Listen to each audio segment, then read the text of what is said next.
All right. Good morning, everyone. Welcome to the IERES. Welcome to GW, and welcome to the Central Asia Program. My name is Sebastien Peyrouse. I'm the director of the Central Asia Program. And today I'm really happy to open our annual security workshop, which fulfills I would say one of the main goals of our program, which is to address a broad range of topics concerning the security of contemporary Central Asia, but by encouraging a dialogue between experts and anyone interested or working on Central Asia, but coming from very different circles. And today we have participants from very different circles, including academia, think tanks, international organizations, business circles, and civil society. So we are going to address a wide range of topics today, from politics to economy to development. So, and at a time when our planet is unfortunately undergoing significant upheavals, our first panel will focus on how these global events impact Central Asia, including the war in Ukraine, the war in Gaza, or the difficult situation in Afghanistan.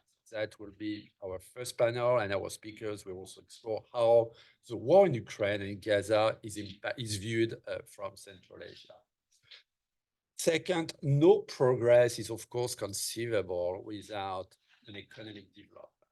And our second panel will be focusing on this topic, specifically exploring the role of business in advancing regional progress.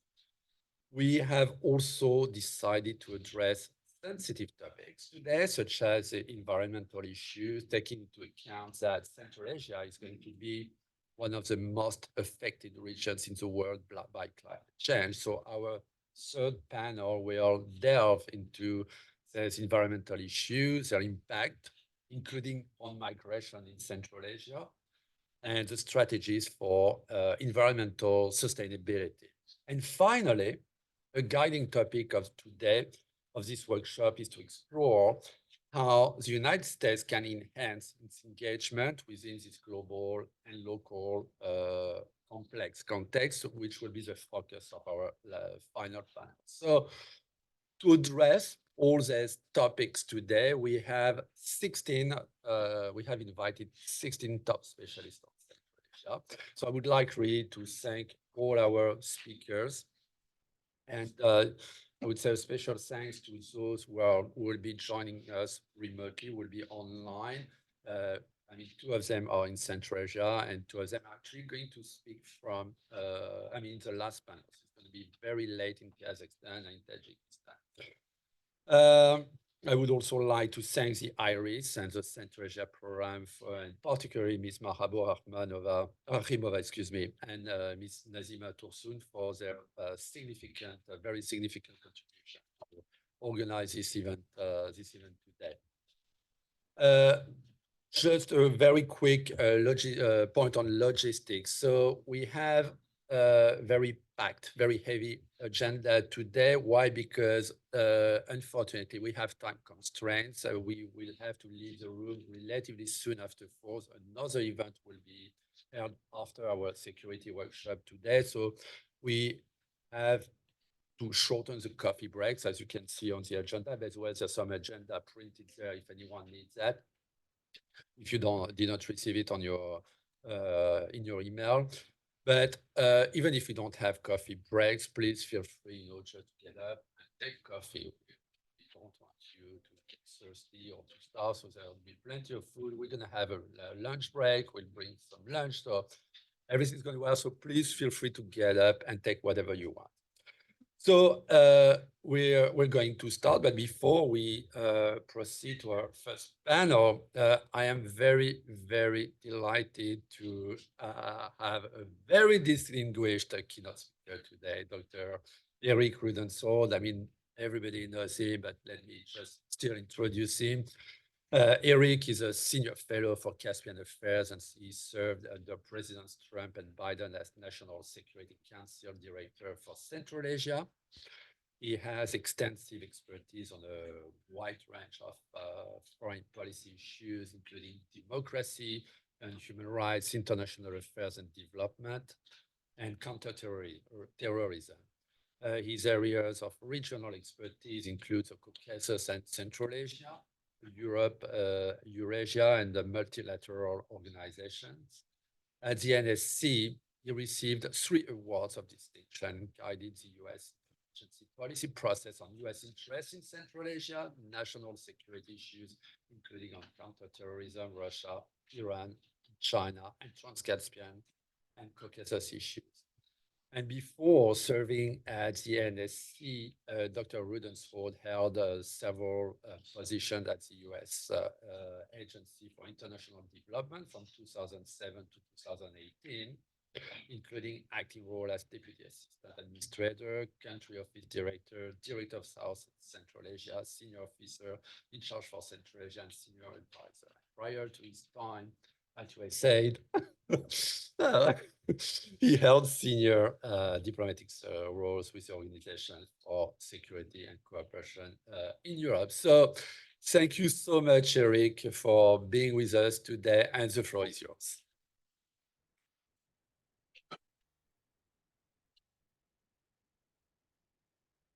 Thank you, Sebastien. I hate those intros. And I taught here at GW for 9 years, and it's a real pleasure to be back here at GW. Thank you to the Central Asia program for inviting me today. Today's program addresses significant dynamics in a region that has historically not been notable for change.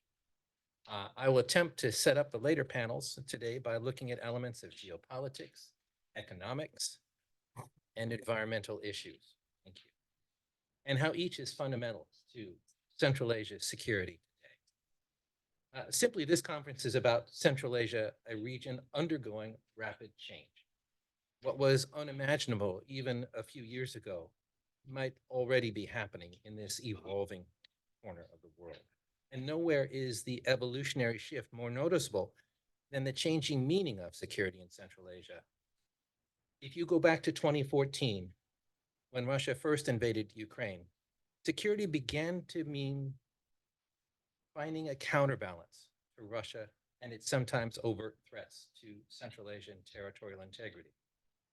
As the Belt and Road Initiative evolved and countries began to fall afoul of China's unforgiving lending practices, a similar desire to counterbalance Beijing's potentially overpowering influence entered into the multivectoral discourse. In Washington, senior Central Asia visitors specifically emphasized a desire to pursue policies and interests that did not favor any one of the superpowers, but instead sought security through balanced relations with all. Then resurgent fears of ISIS and other terrorist groups emanating from Afghanistan, highly successful recruitment practices from Central Asia for combat in Syria and Iraq, as well as the fear of potential domestic terrorism, saw Central Asians embrace anti-terrorism measures and partnerships. Security became dependent to a degree upon outsourced capabilities that included expanded Russian basing and the inclusion of US basing in partnership. Fast forward to the emergence of COVID from China in 2019 and its emergence in Central Asia in 2020. Security for Central Asia again took on a very different meaning. And let us not forget the drastic measures that were employed in the face of this lethal pandemic. Industries and even cities across Central Asia were on absolute lockdown. The region's economies were frozen. Hospitals were filled with critical patients. China provided some vaccine, which was paid for through loans. Russia gave and sold vaccine. The United States, after making its own supplies, provided free vaccine to the region and helped curb the pandemic. And you could argue that this is history and that things happen. And surely this wasn't a major security shift. I can assure you that during this 2-year period, there was no other issue more on the minds of Central Asian leaders, no greater fear for their countries and the impact on their economies. Deals were struck in this time, bargaining for vaccines and bargaining for hope. And I think in a bellwether measure of change, We saw laboratories and vaccine manufacturing facilities developed in the region and invested in by the Central Asians themselves to develop indigenous solutions that did not leave the region relying on outside help. Then, during the end of the Trump administration, the announcement of the end of U.S. presence in Afghanistan sparked new fears of resurgent terrorism in Central Asian capitals. And while some countries gratefully recognized the U.S. security that had been provided for the region for 2 decades, others were much more blunt in their prediction of calamitous consequences, particularly for Central Asia, which included waves of fighters moving north, threatening regional and global security. There was significant fear for needing a new security guarantor in the region, and there were attendant discussions related to that.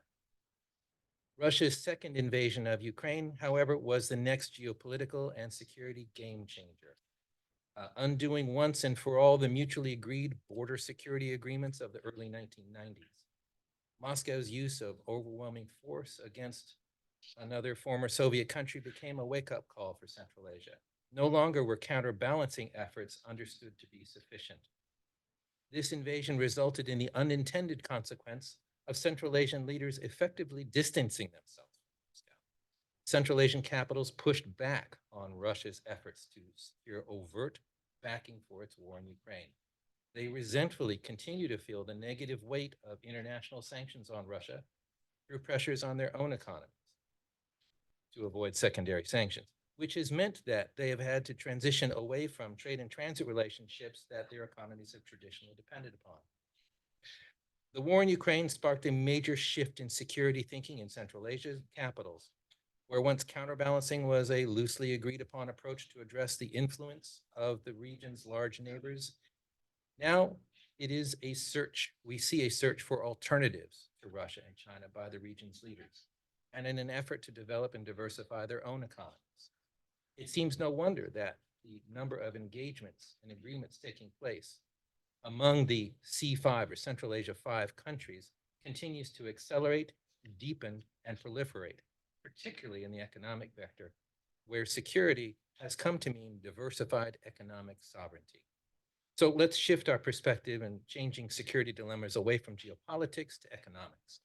Central Asian leaders have learned over the last few years that the old ways of doing business don't work as well anymore, and that some traditional allies are not as reliable. Now, in a 4th decade of independence, the Central Asian region is laying aside ties with its colonial past and seeking to become more connected to the world stage.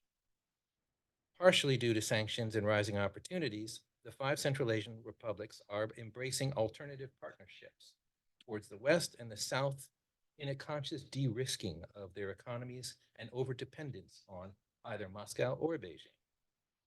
Such shifts portend much for the region's future. Central Asia has been one of the least integrated trade regions in the world, enjoying less than 1% of global trade, with much of that tied to oil, gas, and other extractive exports. Increased engagement with international financial institutions, the European Union, and numerous bilateral donors is diluting the restrictive influence that Russia and China have held over the region and increasing the region's agency and its economic sovereignty.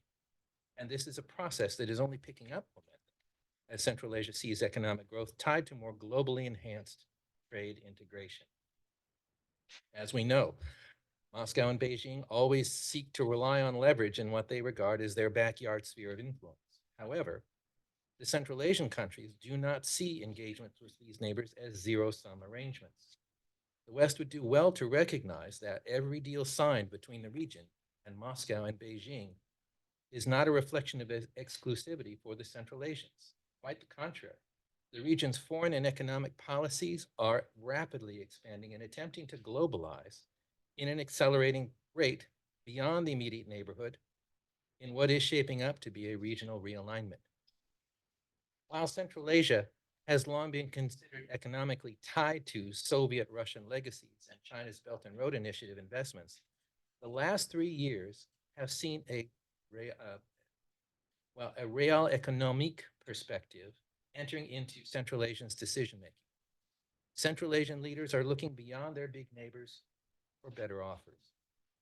I would suggest there are 4 change vectors largely responsible for Central Asia's current rebalancing of its heretofore lopsided economic relationship with Moscow and Beijing. First, there's been a leadership change in the region. Four of the region's countries have shifted away from the Soviet-era gerontocracy and ushered in a different generation of presidents with more than an espoused focus on fiscal development, reform, and diversification, highlighting new ways of doing business in place of old-style systems that proved unsustainable for growing the region's economies. Presidents Tokayev and Mirziyoyev are responsible for the largest and most populous countries in the region. Since taking office, both have sought to upend inherited, time-worn political, economic, and security relationships. The two have since prioritized positive relations within Central Asia and agree that the region is much stronger when all five countries work together. And this five-way partnership is actively pursuing foreign direct investment. The second major change is the rise of Central Asia's young generation.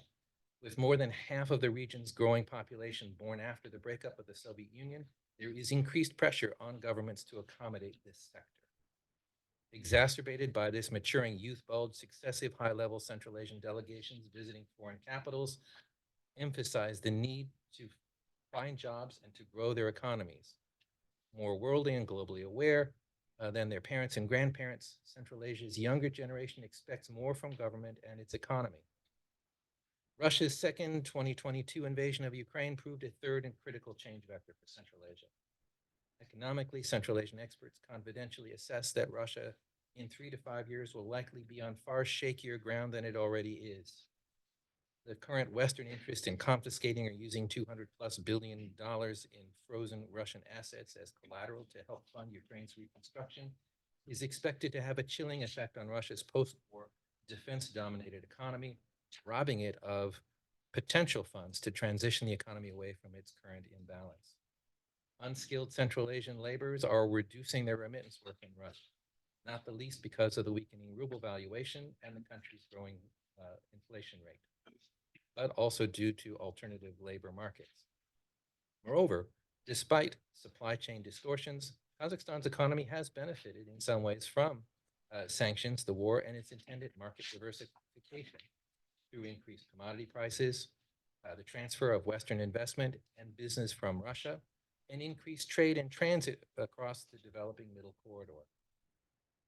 The development of the Middle Corridor is a direct result of the war in Ukraine and creates a potentially competitive alternative to Russia's northern corridor. Instead, the Trans-Caspian Middle Corridor is an emerging multimodal network of transit lanes that connects all of Central Asia eastward with China and westward with the Caucasus to Turkey and Europe.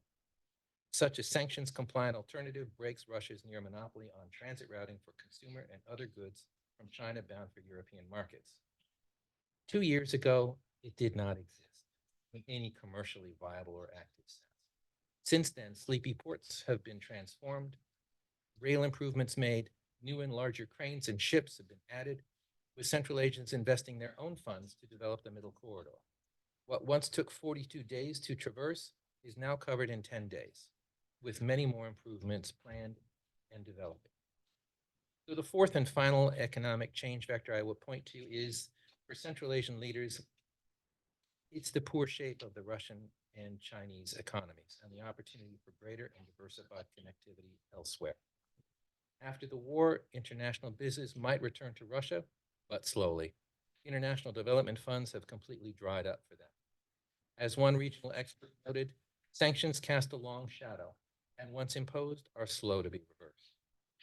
For Central Asia, Russia will remain an important trade market, but increased access to global markets across the Middle Corridor creates greater opportunities to access global market pricing for regional commodities, as well as a modicum of insulation from any economic shocks emanating from Russia or China.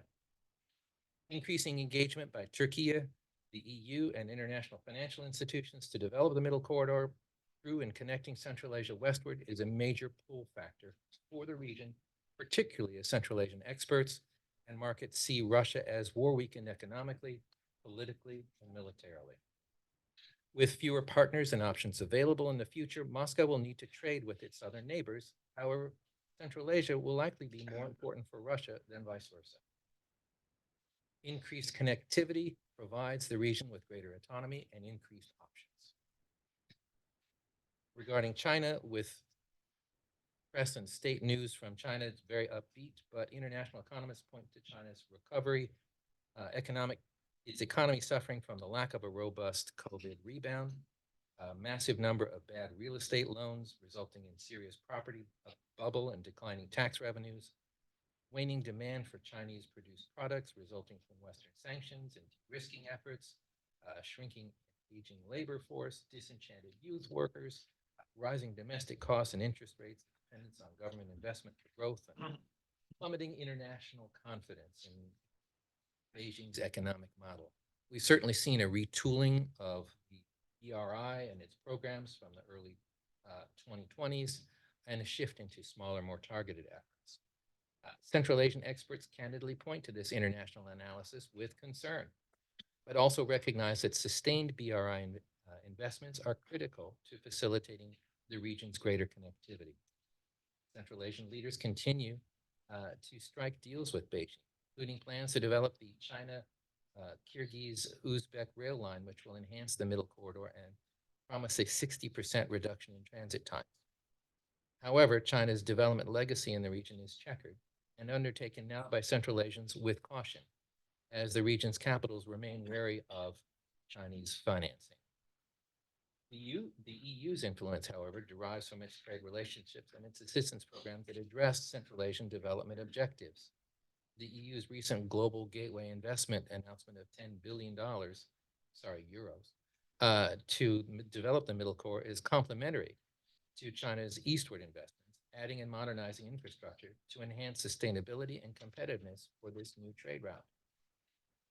Overall, Russia and China must now increasingly compete for economic influence in Central Asia. Uzbekistan recently secured support from Qatar and a group of international financial institutions to develop a trans-Afghan railway to connect Uzbekistan to Pakistan and provide Central Asia with access to southern markets and sea lanes. This and other proposed southern access routes would create further trade diversity and increase the region's economic sovereignty, adding options to Russia and China rail links. Saudi Arabia, the UAE, Iran, Gulf Cooperation Council, and other Middle Eastern investors are increasingly using disposable capital to expand regional influence, such as by pursuing middle corridor interests, as well as in energy and water sectors. Similarly, France, Italy, Germany, the United States, and other bilateral donors are also working to deepen cooperation with the region, particularly with an eye to enhance the region's connectivity to global markets, other than through Russian infrastructure. Moscow's complained that the West is trying to push them out, but cannot match the combined programs representing tens of billions in new investments in the region. While Beijing is interested in the region's strategic minerals, so are Western markets, which creates opportunities for Central Asian capitals. With international investors beating a path to Central Asia's door, bringing billions of dollars in long-term engagement, Central Asia is on the cusp of realizing a security objective: economic and trade diversification that capitalizes on the region's central position and its ability to trade in all directions. But there's another major impediment that is it's become a central security dilemma threatening the region's future: its economic potential and its stability, the environment. In the last few years, there's been a tectonic shift in the engagement of countries in Central Asia around the issue of water and climate. Countries that before would not talk with each other, much less discuss water usage with each other, now are actively working together to look at transboundary water issues, redressing infrastructure needs, and other contributory factors to the region's environmental problems. What on earth would make countries that before were threatening to go to war with each other come together and actually start working with each other? Simply, the answer is water in Central Asia is receding.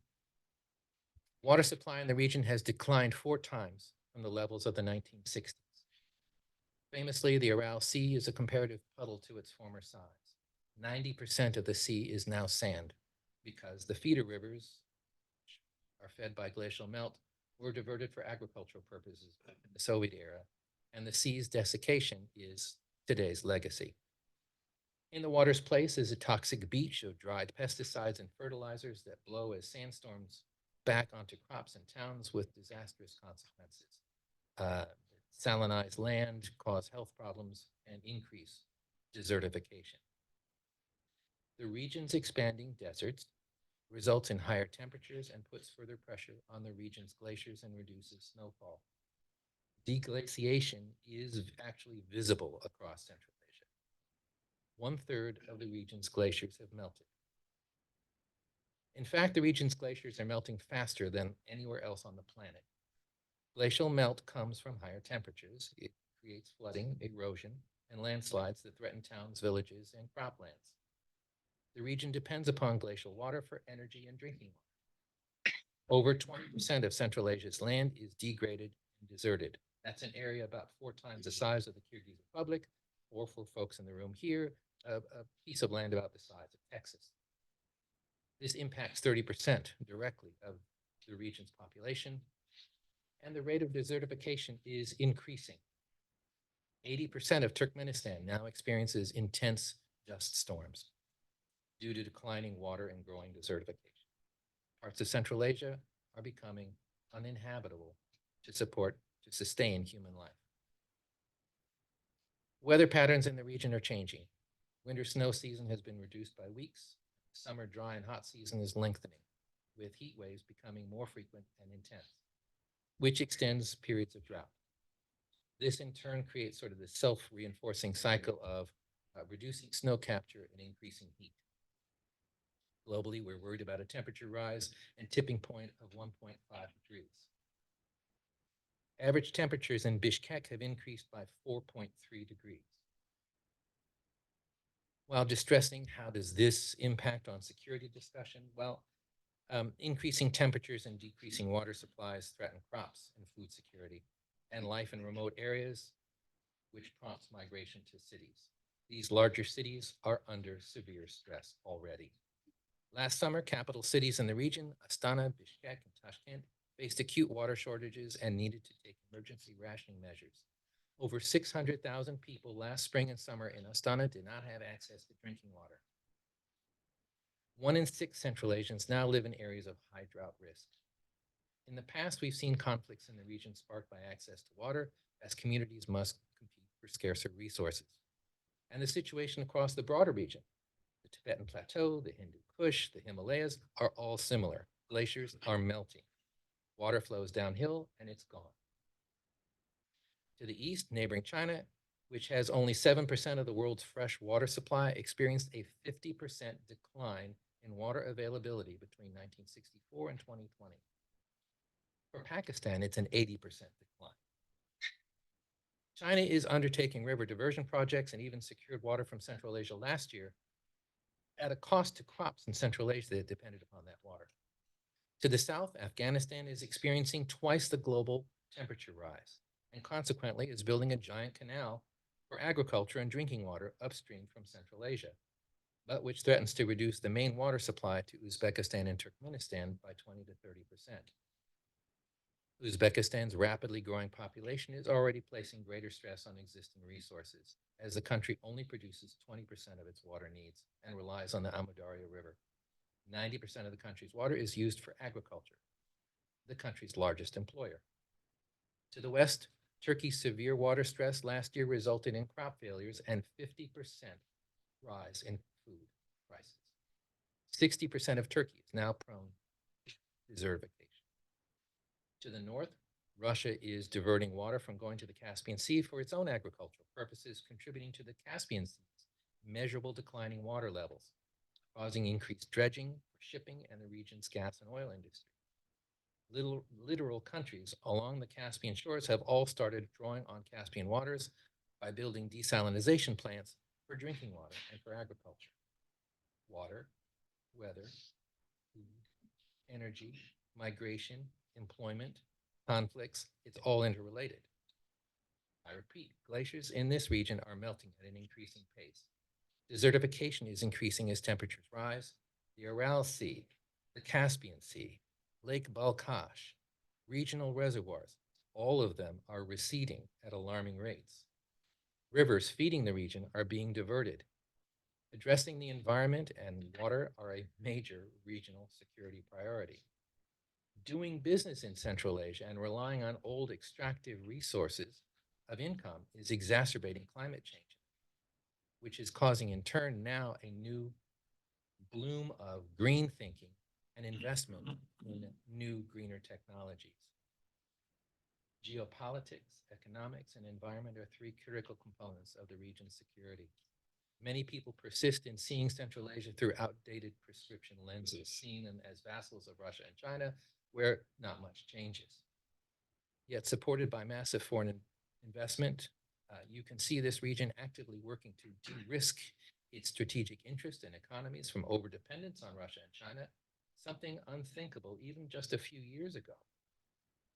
As we'll hear in the panels today, a fresh and clear-eyed view of Central Asia is badly needed to recognize and appreciate a geostrategic region undergoing significant realignment and change. Enhancing connectivity and access to Central Asia, its energy, its food, its strategic minerals, can help make vital contributions to the global economy, but also help elevate and bolster regional unity, sovereignty, and security. Already, we are seeing the countries in the region working together and cooperating, even on formerly taboo topics. This is truly a new Central Asia. Thank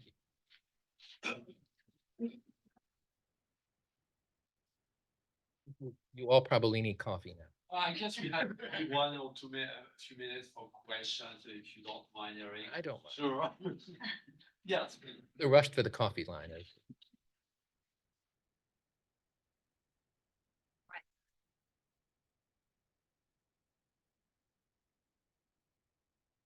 Go ahead. No, we have to have the mic. It's the tyranny of the microphone. Yeah. Thank you very much.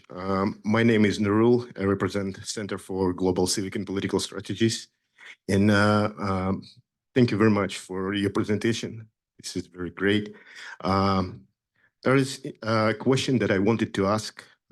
We learned recently that Ukraine has been advancing in attacking refineries in Russia. And they almost destroyed 70% of the refineries in the western part of Russia. And that actually move has influenced the pattern of behavior in Kazakhstan. So Kazakhstan is looking now for alternative ways of shipping oil out of the country, returning back to the Baikhu-Jihan version, then maybe by vessels. On the other hand, we're talking about sanctions and how effective they are. So to me, and we are involved in monitoring sanctions, and I see that there's a lot of evasion going on right now. Even though the state, government of Kazakhstan, for example, making statements that we are abiding by sanctions, but we see that a lot of companies helping actually to evade sanctions. So what do you think is more effective strategy? You know, we have like more sort of a stick and a carrot.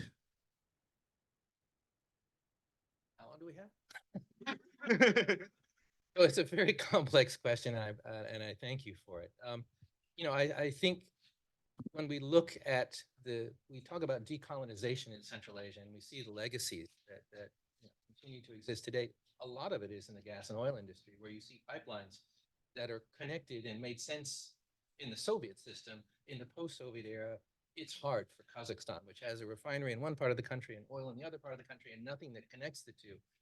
So what you have is a refinery connected to Russian oil and Russian oil connected to a Kazakh refinery. And you have these kinds of disconnects throughout this former sphere. But what for me was always a shock and a surprise was how tight the global energy market is. We see the changes in gas pump prices here in the United States all of a sudden going up very rapidly, very much in sync with what's happening to the changes in Russia's ability to refine a product. Central Asia, most of the former Soviet republics still depend upon Russia for imports of gasoline refined products, gasoline and particularly kerosene. How on earth, do they find alternative markets for what doesn't exist? And Russia has said, we are not shipping we are not exporting these products beyond certain friends, but we're enclosing our market for protectionism. I think we'll see much more of that. I think, how resilient is the world in responding to this? That's sort of a question that we'll have to wait and watch to see. But the second part of your question was related to sanctions and sanctions evasion.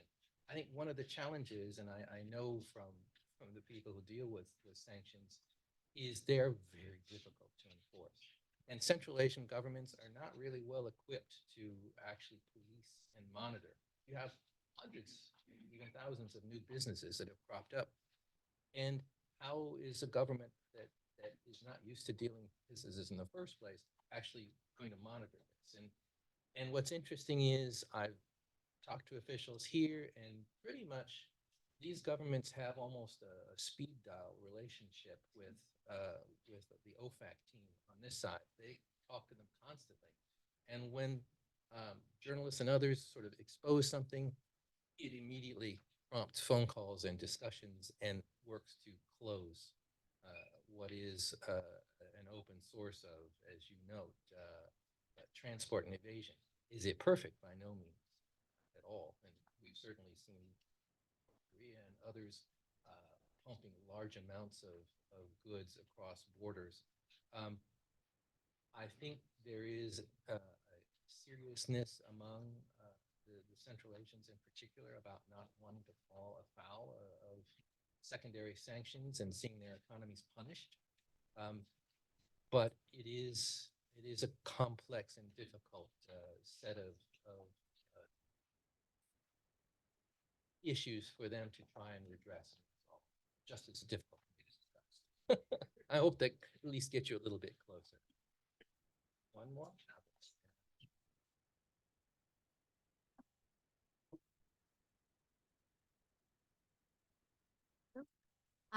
Now, Bahori Malva from the Voice of America. Thank you so much, Eric. You haven't said much about the U.S. role. I mean, we heard about, you provided the big picture, but we know that the region expects more from the United States now than ever. We know that they're reaching out more. We know that there is more communication than ever from the highest levels of the leaderships in Central Asia. What we hear consistently here is that Washington doesn't compete with China and Russia in the region. But if you are in the region, you don't look at it that way. You also want to see America performing. You said something about how China has been slow in terms of delivering its promises. And the region is quite critical of the U.S. Performance so far as well. So how do you evaluate America's performance so far? Something that you know a lot about. So, and specifically like the Biden administration's performance, right, for the last 3-4 years. Okay, so that's fruitful. Again, how many minutes do we have? I mean, we just saw the Deputy Foreign Minister of Kazakhstan meet with Secretary Blinken. We've just seen a high-level delegation engage with Uzbek leadership from the United States. I think the pace and acceleration of U.S. engagement in Central Asia is something that is historic.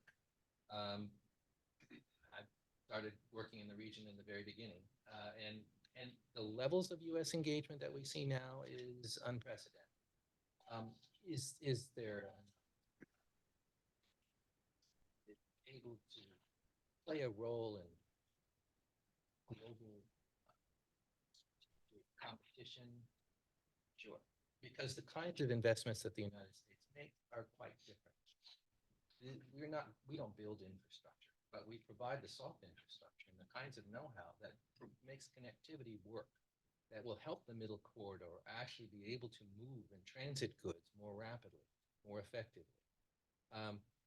We help bring donors together and help donors coordinate, be able to work together instead of simply throwing spaghetti at a wall and seeing what works. We tried that in the early 90s, and we've learned from that since then. I think, the kinds of things that the United States does are different than what other donors do. And I think the political attention of the world's largest economy is very important for Central Asia. We certainly are interested in seeing the region develop its ability to move strategic minerals and assets.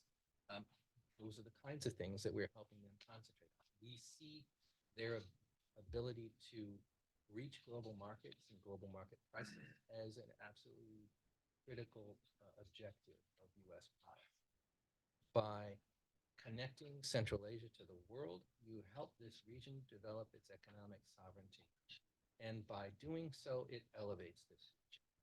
What a remarkable place this is in a market surrounded by Russia, China, Afghanistan, Iran.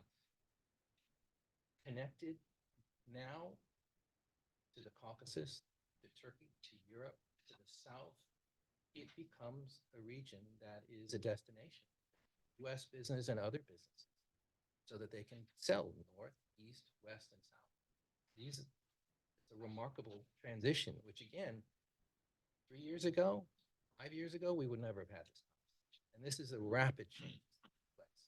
Now, it's still in process and things can happen one way or another. But you see the United States actually stepping up its engagement. Well, it's not, where are the billions and billions of dollars? Well, the US again doesn't tend to do that as a rule. I would argue the US government is very positive in its steps towards Central Asia. I would also argue that Congress is somewhat behind in its ability to actually be able to fund what the administration is prioritizing. And that, I think, is one of the challenges that we face moving forward. All right.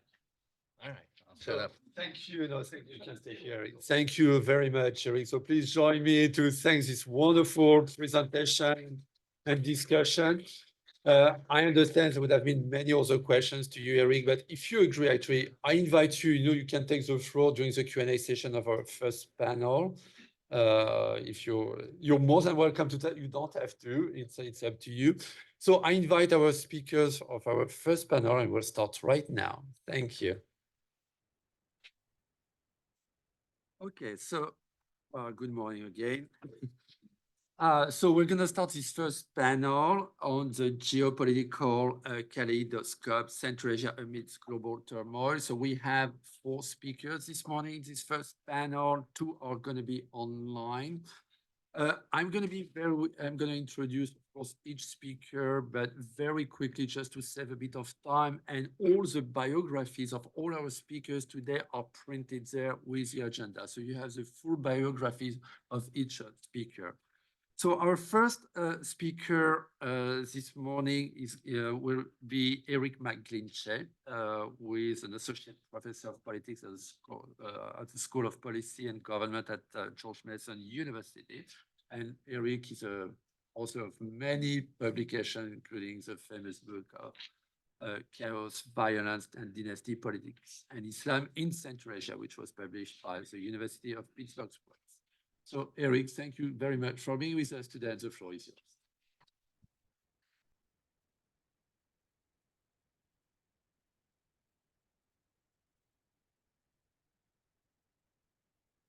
Thank you, Sebastien. Thank you all for coming. Thank the Central Asia program. I'd like to thank you, the audience. I know there's many familiar faces here, and I know the expertise in this room is considerable. So I look forward to hearing from you and your thoughts about the region. I also want to thank the fellow presenters. Eric, that was an amazing overview from someone who's been working the region for 4 decades, or we're now in the 4th decade. When you said into the 4th decade, it reminded me how much has changed. And I was impressed by your summary of that. And I was also somewhat distraught after the discussion of the environmental challenges, which I think haven't received the attention that really they do need. What I want to talk about today is this puzzle. And I think it's something that's often lost in the narrative about Russian disinformation broadly, but also about Russia and Central Asia. And this puzzle is, why do 4 out of 10 Kazakhs, 4 out of 10 Kyrgyz perceive Russia to deserve some amount of culpability for provoking the war in Ukraine? This is a phenomenal number, at least in my reading of the data. 40% of the population in Kazakhstan and Kyrgyzstan see the Kremlin as at least at part culpable for provoking this war. I should note that we conducted surveys in 4 Central Asian countries, in Uzbekistan and Tajikistan as well. We weren't allowed to ask this question in those 2 countries. It was too politically sensitive. My suspicion, based on some of the focus group information that I'll talk about in Uzbekistan, is, now Bahar, you could tell me more. The public opinion, I think, in Uzbekistan, particularly after certain things that were recently said about Uzbekistan, probably tracks with what we see in Kazakhstan and Kyrgyzstan. And I think this statistic is remarkable for a few things. One is the literature on Russian disinformation would have us believe the opposite. And I'll just cite one work. It's a very good study by Larisa Doroshenko and Josephine Lakito in their 2021 article, Trollfare, Russia's Disinformation Campaign in the Military Conflict in Ukraine. This is about the Donbass, so before the 2022 invasion. They write that Russian disinformation was so effective that it muddied the waters about the Kremlin's engagement in Donbass as to enable Russia to, quote, avoid direct Western interference and turn both the Crimea annexation and Donbass conflict into a stalemate. Right? So the disinformation was so effective that it tied Washington's hands, and as a result, there's no effective criticism. More recently, the head of the U.S. Africa Command, Marine Corps General Michael Langley, told the Senate Armed Services Committee just earlier in this month, quote, the Russian Federation's narrative drowned out the U.S. governments in the past years in Africa. They did this through misinformation and disinformation campaigns. The United States is not achieving its objectives in Africa, not because of U.S. policy, but because of Russian disinformation.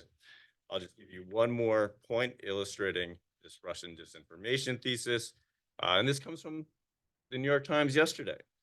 Julian Barnes and David Sanger, who are fantastic reporters, write that Russia is, quote, amping up online disinformation campaigns so as to support candidates here in the United States who oppose aiding Ukraine or who call for pulling the United States back from NATO and other alliances.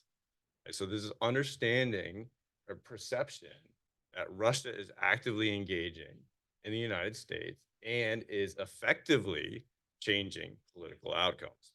At least there's a suggestion of that. And I don't want to be too critical of this literature. I think we should be concerned about disinformation. But these theses don't track with what we see, either in focus groups in Central Asia or in the data. If Russian disinformation were truly effective, I don't think we would expect to see 40% of the population in Kazakhstan and Kyrgyzstan faulting Russia for the war in Ukraine.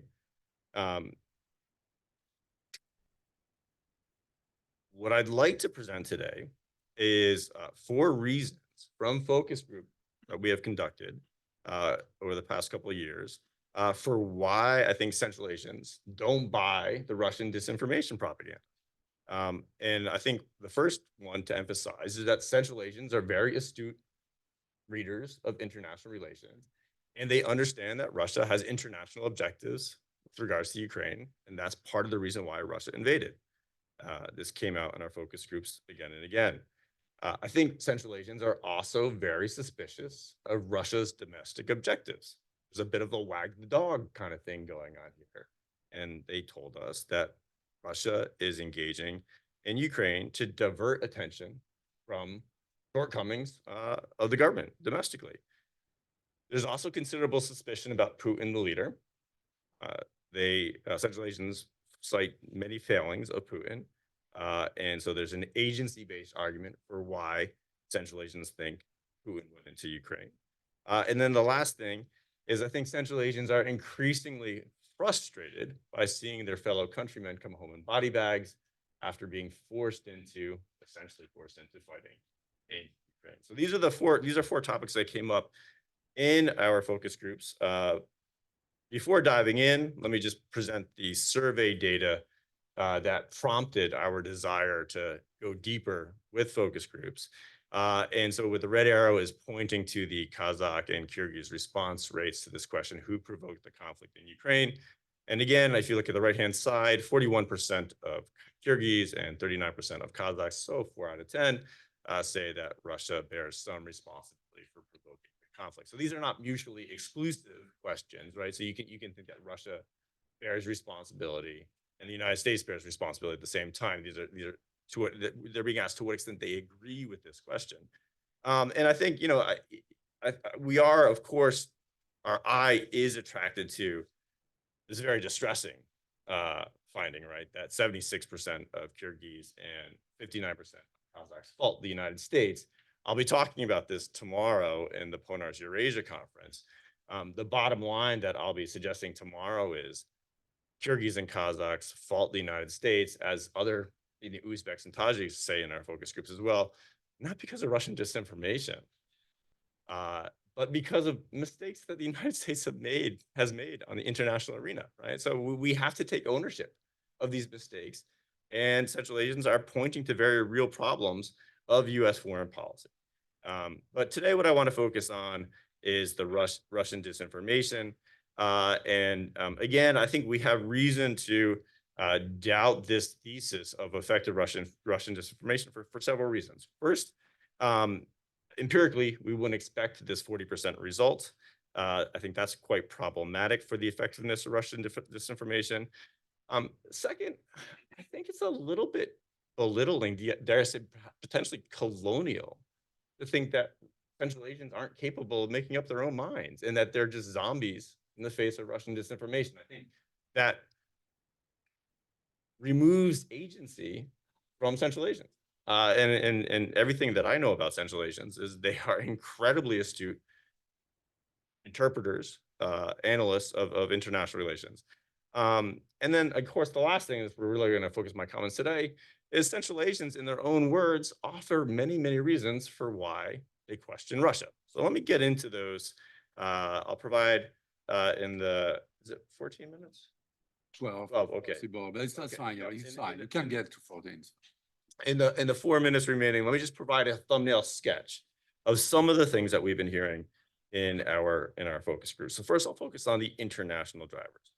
And the main takeaway here is that, and this actually dovetails with some of the things that Eric was saying, Central Asians look at the international environment and they see that it's in Ukraine's interest to move closer to NATO, to move closer to the European Union. And Ukraine was doing what is natural, like Central Asia is doing what is natural, pursuing a multi-vector, or in the case of Ukraine, increasingly Western-oriented policy. And what we were told is that Putin and Russia got jealous, essentially, right? So here's one quote that is illustrative of this, that was shared with us. Quote, Ukraine had the support not only of the US, but all of Europe. Putin got angry and invaded. And now people are homeless, dying, children are dying, and those who are surviving are in bomb shelters, cold, hungry, or fleeing to other countries. This is not something that is indicative of effective Russian disinformation. This is something that's indicative of a sober analysis of international relations and a damning response to Russia and what Russia did, and basically based out of jealousy, right? All right, so the other comment that came up frequently was more of kind of like a hard-nosed military analysis, and that Russia had this traditional sphere of influence, according to Kremlin perspective, not the Central Asian perspective, and that Russia felt threatened now that it was losing this. And so one quote here relates directly to missiles, and a respondent told us that they want this radius, this sphere of influence. So if a missile is fired, they have the time to react and deactivate it. So the sphere of missiles being based in Ukraine and not having enough time to respond. Okay, so that's the international analysis and Russia responding to that and provoking the war. What about domestic drivers? So one is this idea of wag the dog, that is Russia is using Ukraine as a way to divert attention away from real problems at home. So we see this as a potential effective strategy for the recent election. The focus groups were conducted before the election, but I think the point holds. But the responses that we received in the focus groups was that Putin was, quote, using the war to overcome or distract from his country's shortcomings. The other domestic point that came out again and again is Central Asians through their networks had spoken with friends, relatives in Russia, and increasingly they talked about how their relatives were becoming disillusioned with the war when people came knocking at the door to mobilize. So these are Russian citizens, perhaps of Central Asian descent. But here's one quote that illustrates this point. Quote, in the beginning, my relatives thought Putin was right, but when the mobilization threatened their son, their views on the war suddenly changed. And consequently, the response view in Central Asia also became anti-Russian. Putin himself, the third driver here, there was a lot of criticism of Putin. There's a lot of distrust of him. I should say there's also a lot of criticism of US leaders and other leaders. But just to give you some illustration of the public opinion, some response cited Putin's nerves. Quote, Ukraine became a pawn and Putin couldn't control his nerves. He thought it would be a quick operation, and now ordinary people are fighting and dying. Some people cited that Putin was getting old and this was affecting his judgment. Quote, Putin is old, he's detached from reality, he doesn't understand real world events and instead is motivated by imperial ambitions. Restoring Russia's purported territorial integrity is his way to establish his legacy. And the last one that I'll share with you is this idea that Putin is a narcissist. Quote, pursuing imperial ambitions because he's pursuing imperial ambitions because he has an implacable desire for self-aggrandizement.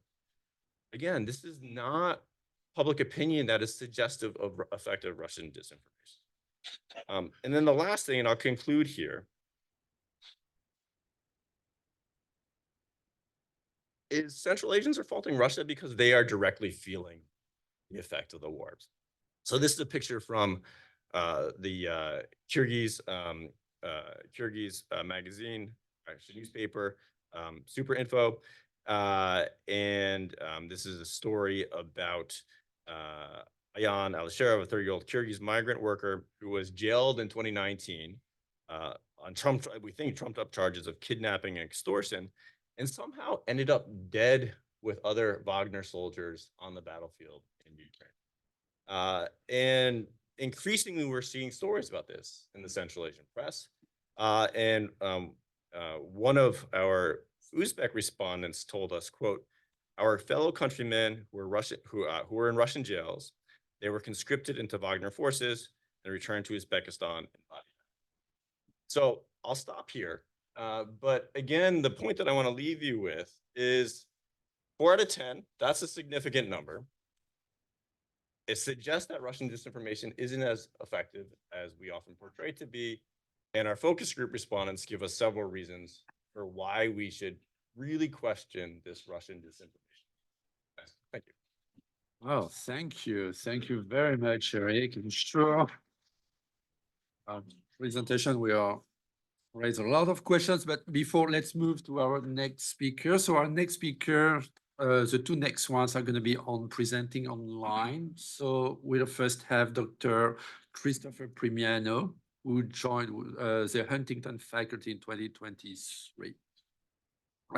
He has served on the faculty of St. Olaf College, Hunter College, Montclair State University, and Rutgers, and was a teaching fellow for the University of Nottingham in Ningbo, in China. Christopher served as director of the China and Central Asian Studies Center for KIMEP University in Kazakhstan in Almaty, and as assistant professor for KIMEP's Department of International Relations and Regional Studies. So, Christopher, welcome to the Central Asia program, and the floor is yours.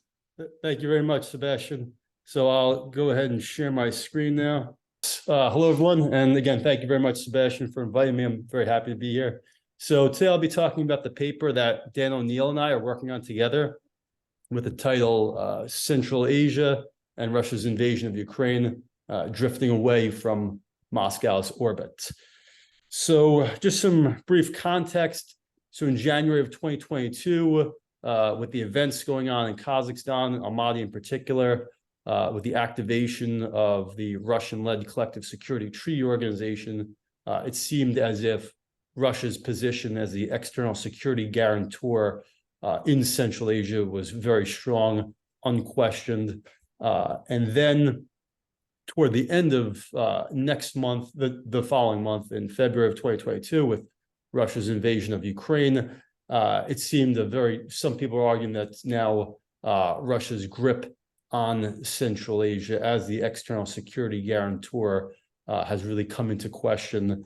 And some people are very much doubting that. So in this paper, we focus on the question of, are Central Asian states soft balancing against Russia? And so in the literature, the IR literature, distinguishing between soft balancing and hard balancing. So for hard balancing, more about spending on the military, developing weapons, military alliances, whereas for soft balancing, not being so much about spending more on the military or developing military alliances, instead doing things to frustrate or to impede a great power from taking the actions that it is seeking. So for example, Russia's invasion of Ukraine, are Central Asian states doing things to frustrate or to impede Russia's actions in Ukraine?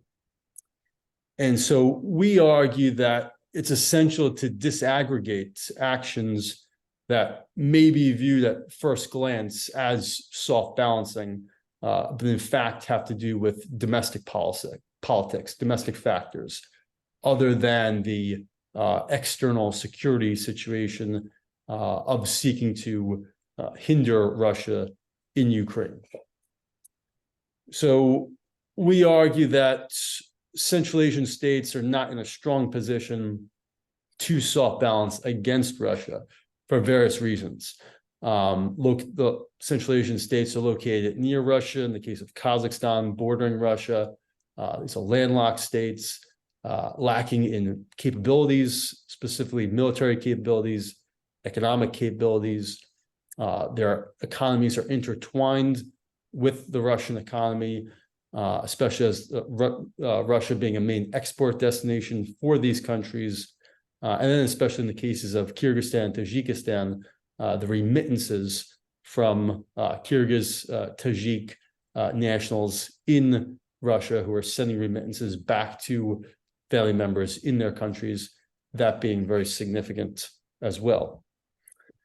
So we argue that instead of soft balancing, these countries have been doing the same thing that they've been doing for decades. Often students of Central Asian international politics use the term multi-vectorism, but IR scholars tend to use the term strategic hedging.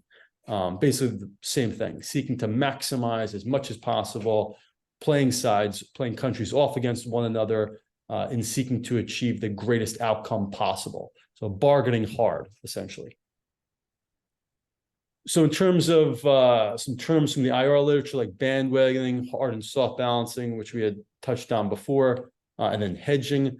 So in terms of bandwagoning, I mean, we would argue, Dan and I would argue that for the post-Soviet space, the only country that we see that's currently bandwagoning with Russia is Belarus. So bandwagoning, basically joining the side of the greater power and seeking like this alliance with that side, giving up the sovereignty of the host country. And so we argue that Belarus demonstrates a case of bandwagoning, but Central Asian states not bandwagoning with Russia, instead seeking to engage, to achieve the best outcome from Russia without siding with Russia, playing all countries off one against another to achieve maximum gains. Balancing hard and soft, we had talked about that before. For hard balancing, spending on military, significantly spending on military, developing security alliances, and then soft balancing, doing things other than that to impede or frustrate the great powers' actions with its military actions wherever it is taking military action. In the case of this case here in Russia's involvement in Ukraine. The early literature on soft balancing focused on the pushback from Germany, France, Russia, and China toward the U.S. in the lead up to the U.S.'s invasion of Iraq.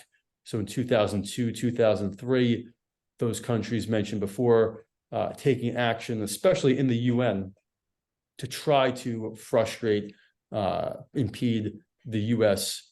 From taking military action in Iraq. Critics of soft balancing argue that, when we look at why France, Germany, Russia did what it did in terms of this pushback toward the U.S. regarding the U.S.'s, under the Bush administration's desire to go to war with Iraq, had less to do about external structural factors and more to do about domestic factors. And so therefore, soft balancing does really not apply, does not fit, does not explain why these countries did what they did in pushing back against the US, instead having to do with domestic factors, domestic politics. And that's what we argue for the case of Central Asian states, having to do with domestic factors as opposed to Russia's standing internationally.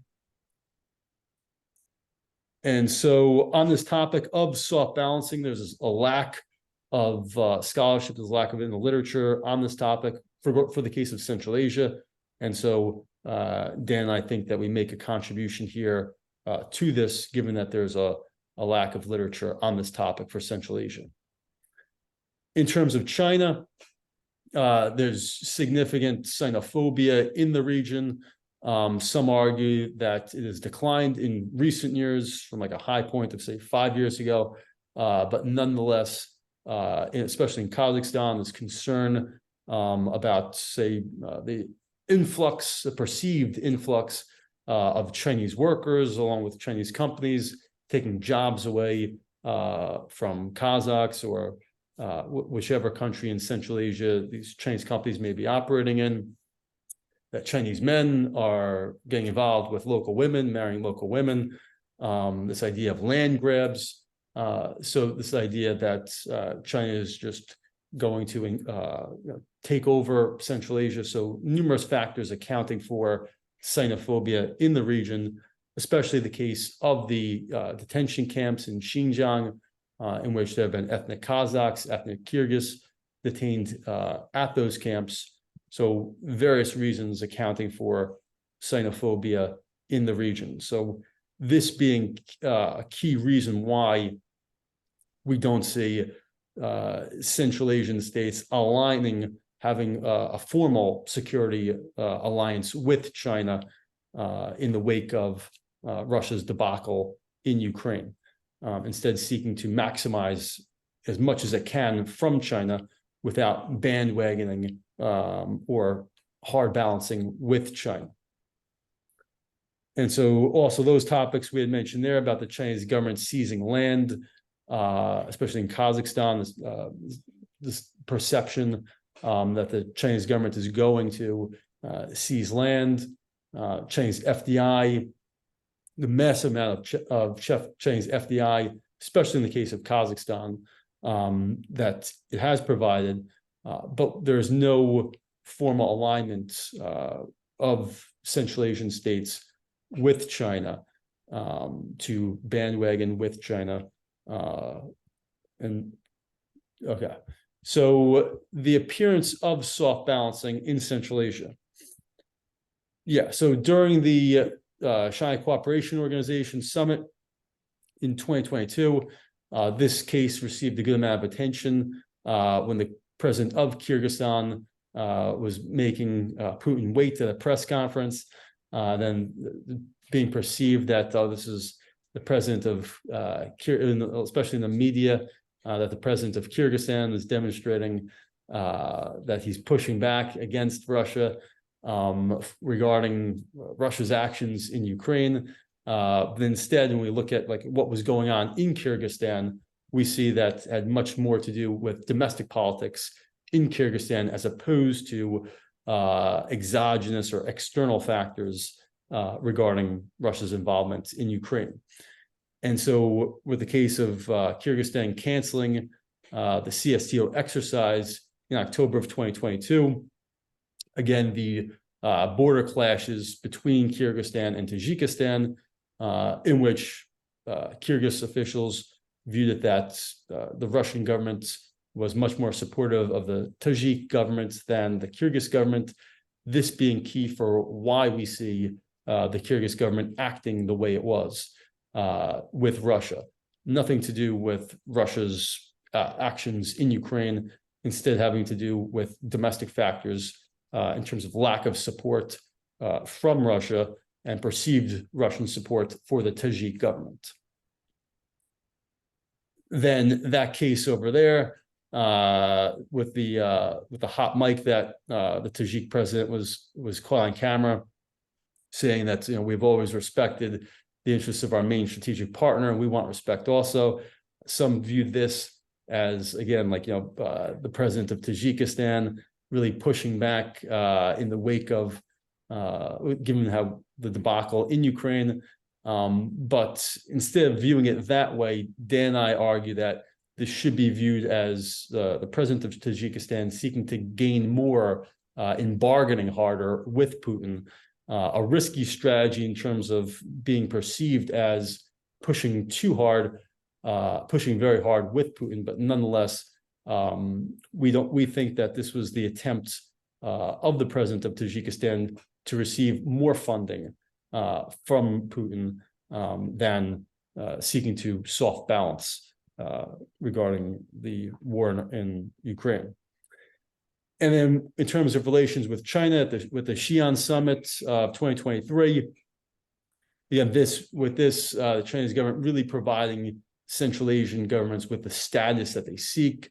And so with this, again, the Central Asian governments are not formally just completely siding with China, instead viewing it as this great opportunity to maximize as much gains as possible from China and getting what they want, status. In November of 2023, with the press conference between Putin and Tokayev, in which Tokayev spoke in Kazakh, not Russian, this also received a lot of attention. And instead of viewing this in the context of the debacle in Ukraine, really should be viewed as Kazakhstani identity, this emphasis on advancing a Kazakh identity, distancing itself from Russian culture, Russian identity, and not to do with Russia's invasion of Ukraine. So central states, their actions in the UN, as mentioned before, in terms of 2002, 2003, when countries like France, Germany, Russia, China, pushing back at the US's actions, US's desire to go to war with Iraq in 2002 and 2003, using the UN as this platform to put for this pushback. But instead, we do not see any pushback in the UN by these Central Asian states. Instead, we see more support for Russia than condemnation of Russia at the UN by these Central Asian states with the actions that they've taken in the General Assembly and then with the Human Rights Council. And again, because for soft balancing, international organizations serve as a key platform for that. And the cases of Kyrgyzstan and Kazakhstan and in how they offered to serve as a mediator between Russia and Ukraine demonstrates how they're not keen on using international organizations like the UN or any other international organization to engage in this soft balancing, instead offering their services as this opportunity to try to bring about peace between Russia and Ukraine, instead of seeing a greater role for an international organization regarding that effort. So This is something we had touched on before in terms of the limitations of Central Asian states, the remittances of Uzbek, Kyrgyz, and Tajik nationals in Russia. Some point to that as a key factor as to why Central Asian states are limited in their ability to soft balance against Russia. And then also Russian military bases in some Central Asian countries. Also, in order to keep that patronage coming, that these countries need to maintain good ties with Russia as opposed to seeking more of a confrontational position. And when Tokayev was in Moscow in November of 2022, stating that Russia has been and remains the main strategic partner, state with which we have deep relations in various industries, again, with a statement like that going to Moscow to show his support for Russia, with a statement like that, difficult to see how we see soft balancing with Tokayev's efforts in going to Moscow. The re-exports to Russia, which due to sanctions imposed by Western countries, companies in Central Asia have really seized the opportunity here and have provided Russia with the supplies that it needs, and a lot of those supplies then being used on the battlefield in Ukraine. So with this re-export opportunity and the lack of interest of Kazakhstan and Kyrgyzstan to really crack down on this, again, we see more of this opportunity of multi-vectorism or strategic hedging in that just seeking to gain as much as possible from the opportunity. And then so there's just some data there in terms of the amount of computer exports, in terms of dollars, computer exports from Kazakhstan, that Kazakhstan had exported to Russia, the massive increase from before Russia's invasion to shortly after Russia's invasion of Ukraine. And in Kyrgyzstan, we also see this significant increase in its exports to Russia during that time period. And so, yeah, we had talked about that. Yeah. Okay, so that's basically, oh, yeah, sorry. It was 3 minutes. Okay, and so, so yes, excuse me. So I'm finished there, and I certainly welcome any, sorry about that. So I'm finished there and welcome any feedback that people may have. Thank you very much.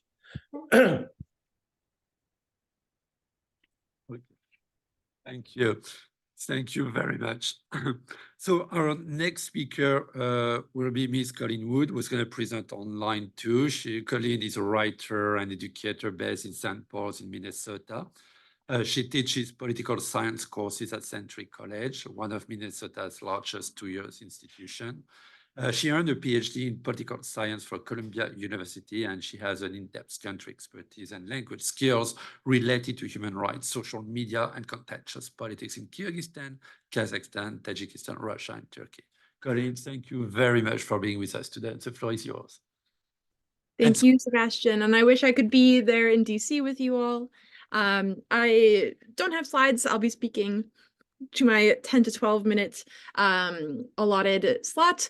My presentation will be, I think, a little less academic than the previous two, but I think that there's a lot of room for theorization on how Central Asian countries think about their own region, think about kind of what role in global diplomacy they can play. So I'm going to be speaking about the response to what has happened in Gaza since October 7th in Central Asia, starting with a top-down look. How have Central Asia's governments and kind of high-level political leaders reacted to, one, Hamas's attack against Israel, but then two, and mostly Israel's reaction on Gaza, declaring war, beginning bombardment, tens of thousands of civilians killed since October 7th.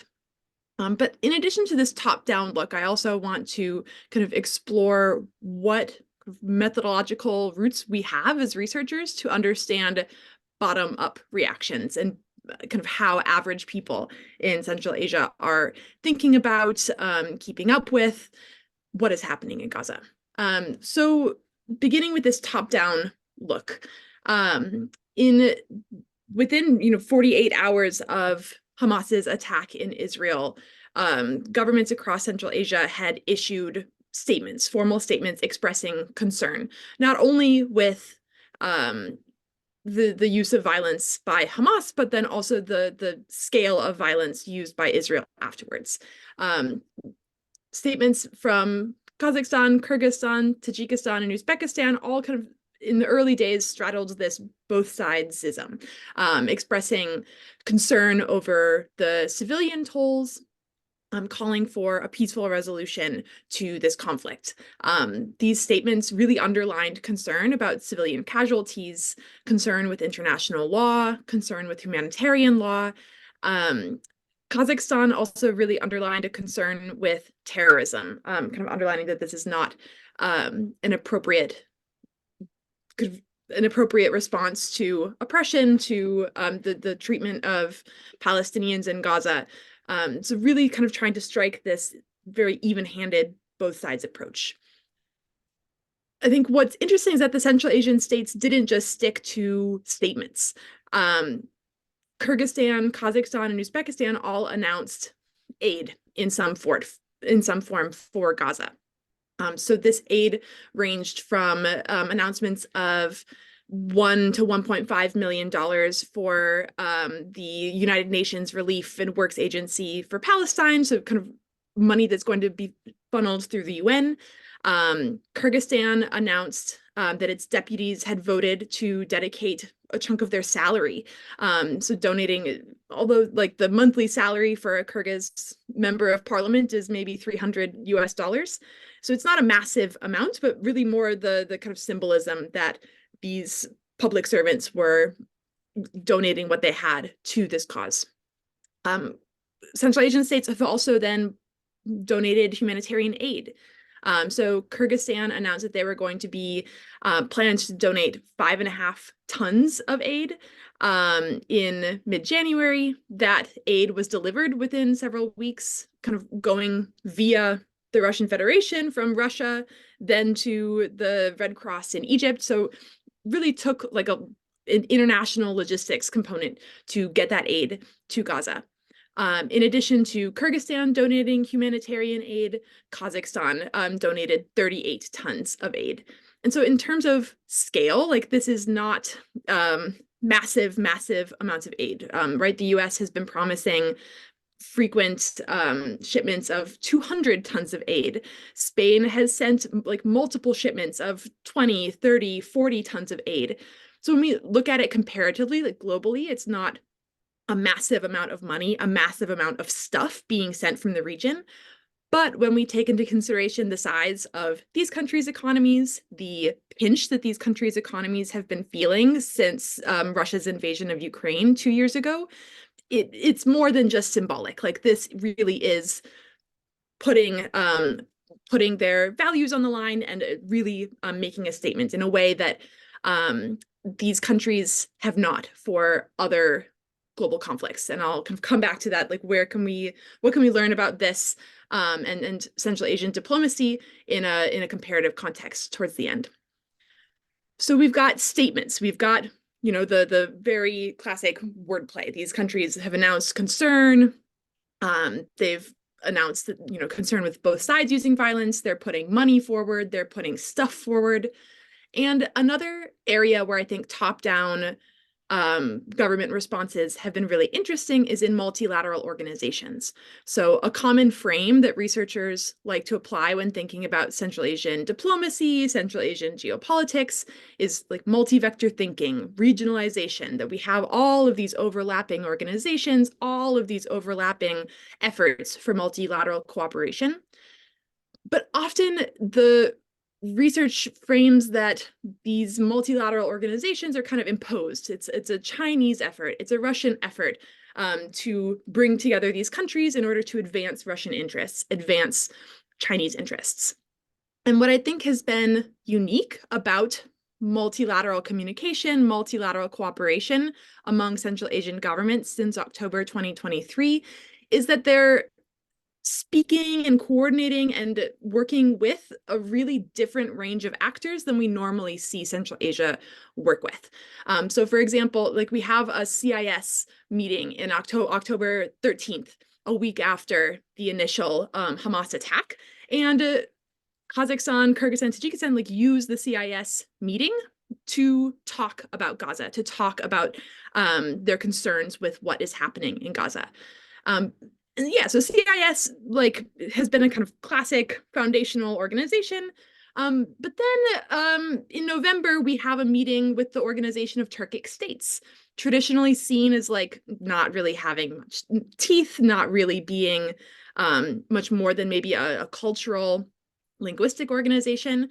But this Organization of Turkic State meeting in early November. So we have Kazakhstan, Kyrgyzstan, Azerbaijan, Uzbekistan, Turkey, and Hungary meeting. And at this meeting as well, all countries are kind of asserting concern about Gaza, calling for some sort of international intervention to stop the violence, to stop violence in Gaza. Another organization has meetings. So this is the Economic Cooperation Organization. In mid-November has a meeting. So that's all 5 Central Asian states minus Turkmenistan, Azerbaijan, Iran, Pakistan, Turkey. So again, we're really like pivoting to Western Asia, Southern Asia, but these are countries that have really different, I think, thinking about international principles of self-determination, sovereignty that look different than the way that kind of maybe Russia has imposed an agenda around how these countries should be thinking of sovereignty and self-determination. Then Kazakhstan has especially stepped up into a kind of vocal leadership role in the Organization for Islamic Cooperation. So there were like emergency meetings of this organization in late November, and then just a few weeks ago in the first week of March. And the tone of statements shifts in this forum. So whereas in diplomatic statements coming out of Ministry of Foreign Affairs, coming out from presidents at these other multilateral meetings, at the Organization of Islamic Cooperation, Tajikistan pulls back from that both sides frame, that both sides narrative, and says that this is like single-handedly Israeli aggression. No mention of Hamas, so like really moving away in kind of narrative framing of the motivation, like why we should be concerned about this. And the venue makes sense for that, right? Like this is the Organization of Islamic Cooperation. The emergency meetings in both November and March were called like by Iran, which has a very different geopolitical relationship to Israel than Russia, than China. And so I think like looking at where Central Asian diplomats, where Central Asian leaders are gathering, talking about this issue, like looks really different from, for example, like where these leaders have been showing up to talk about Ukraine, where they were showing up to talk about Uyghurs and everything that has been happening in Turkestan since 2017. That this type, the diplomatic language and the narrative that's building like looks different, and I think is worth paying attention to. So the other kind of big frame that researchers use to think about Central Asian geopolitics, Central Asian diplomacy, is multi-vector diplomacy.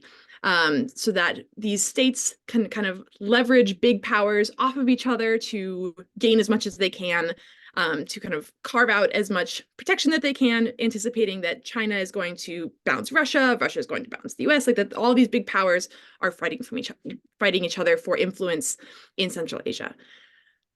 And that emphasis on big powers, I think, overlooks this class of countries that are not massive powers militarily, economically, but still like hold impact, that they have their players in the region. And I think Israel has been a really under-examined, like minor player in the Central Asian multi-vector diplomacy ecosystem, if you will. So Israel has maintained pretty consistent bilateral cooperation with Uzbekistan. aid flowing from Israel to Uzbekistan, largely in the form of training nurses, offering assistance on farming. But then with relations with Kazakhstan, Kazakhstan supplies 25% of Israel's oil every year, that there's an economic relationship that's like quite significant. Kazakhstan also buys drones, rockets for its armed forces from Israel. Other Central Asian countries are buying military equipment from Israel. So Israel is wrapped up in the region that if we kind of are looking at UN votes as this kind of magic ball to help tell us what Central Asian diplomatic leaders are thinking, kind of how their calculus is working around geopolitics. We saw with Ukraine, like these states are reticent to vote yes to condemn Russia for violence in Ukraine. They were reticent to vote yes to condemn China for cultural genocide against Uyghurs in East Turkestan, but they haven't been hesitant to vote yes to condemn Israel for violence against Gazans and against Palestinians in Gaza, that have been consistently voting yes, consistently putting out statements, like supporting the resolutions that are coming out of the United Nations. So then we have this puzzle, like why are the Central Asian states like fine with and okay with openly condemning Israel in this international space? So this leads to the other major frame that researchers like to use to make sense of what's happening in Central Asia, which is religion. So that there's a sense that Central Asia is a kind of Muslim region, and the rites and ceremonies and ideas that come with Islam are informing political leadership is one angle of that. And the other angle is that these are leaders who are concerned with extremism, who have taken advantage of US language and US like legal approaches to clamping down on extremism as a like handy tool to shut down opposition, to shut down dissent. And here, like, I don't think that like the language of press statements really suggests that it's purely religious affinity that is the primary driver or the primary explanation of why Central Asia has kind of acted differently with regard, like in the UN with Israel versus China and Russia. But there's still is this really performative religiosity among leaders in Central Asia that I think that the frame that they're donating aid, donating in the form of money and stuff, is through kind of religious logic of the importance of charity and the religious importance of giving to those in need, especially people of the same faith. And so this performative religiosity in Central Asia, I think, stems from populist trends. Like these are leaders who want to stay in power, who are concerned with what people in the region think of them, and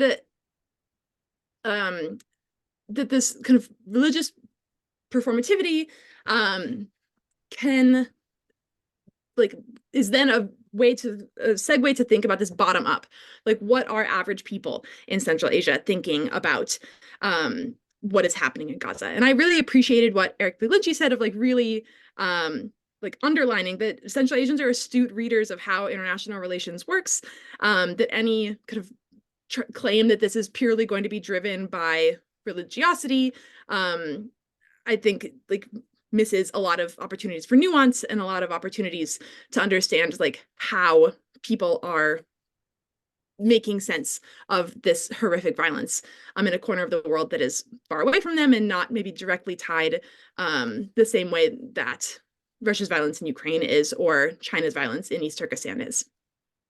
So I want to kind of end this by maybe a call for more research into bottom-up religious spaces that are specifically not focused on extremism, not focused on the kind of Islam terror link. And there has been a little bit of research that has come out. In December, there was a great analytical piece published in The Diplomat by Uran Botebyakov looking at how Central Asian jihadi groups have like jumped on everything happening in Gaza, leveraging this conflict for recruitment, but also for money to get donations from Central Asians. And I think that there's definitely like an importance to that line of research, but research by Sebastien Peyrouse here and Emil Nasreddinov from OUTSA, that they've kind of identified that we have the Muslim civil society in Central Asia is one of the most understudied aspects of civil society. And I say this as someone whose research on civil society and social media is largely focused on secular, young, urban, democratization-centric activism. But like when we're looking just for protest, when we're looking for protest angled at democracy reforms, we're missing a lot of the like civic life happening in Central Asia. And I think that the huge bump in the first weeks of the war of activity online from regular people, so not framed or coded as related to jihadi groups, not framed or related to extremist groups, but a lot of interest and curiosity of people like looking for what do their religious leaders have to say about this? Can we get some religious guidance on what is happening in Gaza and how, like me, a random person from a village in Narin, from a person from rural Kazakhstan, how can I think about myself in relation to this conflict? And so there were a lot of videos on YouTube, there were a lot of threads on Telegram, in Russian, in Kyrgyz, Kazakh, Uzbek, in both Latin and Cyrillic alphabets, like multilingual content coming out to just explain historically why is there a conflict in Gaza, contemporarily why is there a conflict in Gaza, and what exactly is happening. And it's this space that offers, I think, a lot of it's really generative, that there's a lot of possibilities to research there more deeply. So I will end there. I really look forward to the next presentation and for a conversation during Q&A. Thank you. Thank you so much, Colleen. So yes, let's now move to Afghanistan with Mr. Barmak Pazhwak, who is a senior program officer working on Afghanistan and Central Asia for the United States Institute of Peace. And previously, Barmak worked at the United Nations Development Program, where he was a senior international advisor to the Minister of Rural Rehabilitation and Development for the government of Afghanistan. And before that, he was director of program development and faculty with Southwestern University and Global College in Tucson in Arizona, where he developed the international development curriculum and taught courses. Thank you very much, Barmak. The floor is yours. Thank you, Sebastien, and thank you. Good morning, everybody. Thank you. I will be talking about the key aspects of the relationship between the 5 republics of Central Asia and the Taliban-led Afghanistan. So, as you know, the Taliban returned to power in Afghanistan in August 2022, has made the Central Asian states very apprehensive about their security and possible spillover effects of Taliban victory in Afghanistan. The Central Asian states are mainly concerned about security, infiltration by violent Islamic groups that operate in Afghanistan, narcotic production, drug trafficking, organized crime, and the possibility of a full-blown civil war in Afghanistan that may lead to population displacement and a refugee crisis in Afghanistan and Central Asia. While the Central Asian states are worried about the security implications of Taliban takeover in Afghanistan, and they recognize that the Taliban rule creates an environment that's ripe for extremism and radicalization, they also realize that the Taliban will remain in power for the foreseeable future, and the region must engage with them. Kazakhstan, Kyrgyzstan, Turkmenistan, and Uzbekistan, four of the 5 Central Asian republics, have taken a very pragmatic approach towards the Taliban government in Afghanistan and engaged with them from the onset. Only Tajikistan has objected to Taliban takeover, citing security threats from Afghanistan and warning and also calling for a more inclusive government in Afghanistan. This may change the position of the Tajik government, which may change, as we heard recently, that the World Bank has approved financing for the Casa 1000 electricity transmission project that brings electricity from Central Asia, mainly from Kazakhstan and Tajikistan, to South Asia, Pakistan, through Afghanistan. And for that reason, the Tajiks have to somehow engage with the Taliban-led government in Afghanistan, at least on technical matters that may lead to an improvement of relationship between them. But more generally speaking, there are four major issues of concern that are critical to the relationship between Central Asia and Afghanistan. The first one, as I said before, is security and counterterrorism. Since their return to power, the Taliban have tried to assure the Central Asian governments of full cooperation, including assurances that their security won't be threatened from Afghanistan. This is despite the fact that a number of transnational terrorist organizations, such as the Islamic State, Al-Qaeda, and organizations with roots in Central Asia, like Islamic Movement of Uzbekistan, Islamic Jihad Union, and Jamaat Ansarullah, operate in Afghanistan. Though these organizations have become very emboldened after the Taliban victory in Afghanistan, with the exception of the Islamic State or ISK that operates in Afghanistan, the Taliban seem to have kept the other organizations, with the exception of ISK, in a tight leash, preventing them of conducting any hostile acts against the northern neighbors. Despite a few incidents and the Taliban open war with the Islamic State or ISK in Afghanistan, this policy seems to be working for now. But the future remains very uncertain, as there are many triggers and spoilers that may change the situation or that may change the status quo and worsen the situation. Those include spoilers like ISK, Islamic State, and disgruntled followers of some of the other transnational Islamic groups that are in Afghanistan, but they don't want to, and they want to follow the line of ISK and their policies and break away from the Taliban and rebel against the Taliban rule in Afghanistan, as some of them already started to consider the Taliban not enough Muslim or not enough zealous in terms of Islamic values. The second major issue of concern for Central Asian republics with regard to Afghanistan is narcotics, drug trafficking, and organized crime. Central Asia has been a transit route for narcotics produced and processed in Afghanistan to the markets of Europe and Russia since the early 1990s. Despite the Taliban's ban on opium poppy cultivation, the Central Asian states are increasingly concerned about the destabilizing effects of drug trafficking through their territories and the possible nexus between drug traffickers, violent extremist groups, and organized crime syndicates operating in Afghanistan or along the border between Central Asia and Afghanistan.